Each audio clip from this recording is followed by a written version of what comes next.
If anyone's thinking the Israel-Gaza conflict is so far away it won't affect them, wait until the oil prices rise, which will affect fuel prices and, following on from that, pretty much everything else you buy.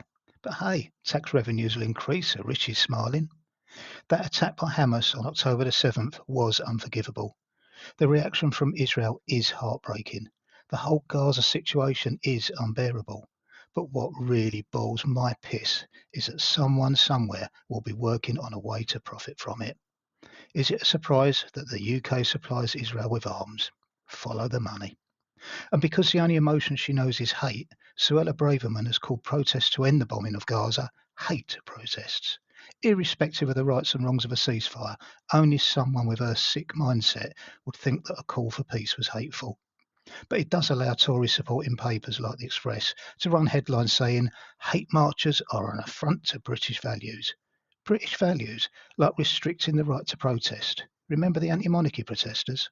Essentially, they're saying they'll crack down on any dissenting opinions.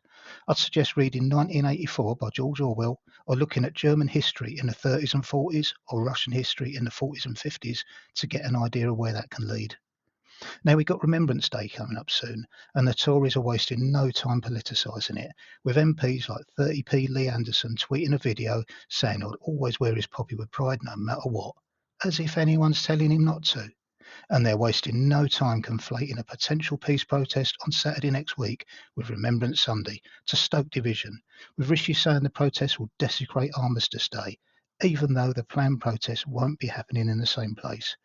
God forbid we use Armistice Day to call for peace.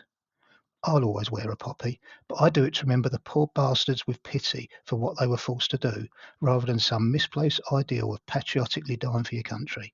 A country that's happy to see many of them living on the streets with no support and to sacrifice them for the sake of the economy when it suits. But if you thought Cruella was only a heartless bastard when it comes to foreign affairs, she's proved she's just as heartless when it comes to British citizens, with a decision to criminalise homelessness by preventing homeless people using tents, which she called a lifestyle choice, and fining charities who supply them. Charities who are actually compensating for the government's incompetence in allowing, in fact, proactively increasing homelessness. I mean, if she'd said that at the same time councils had to open up some of the empty buildings in our rundown town and city centres for them to get out the cold, fair enough. But she's just condemning people to freeze to death. Hey, at least it'll bring down the number of homeless people. Hey, you heartless excuse for a human being. Still, it's easier than actually fixing yet another problem created by 13 years of Tory rule.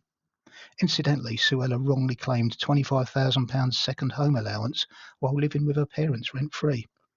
It's the same attitude as Boris Johnson's "let the bodies pile high" and "old people will die anyway," as revealed in the COVID inquiry. And I'll be coming to the COVID inquiry in a future video, so subscribe now and choose notifications.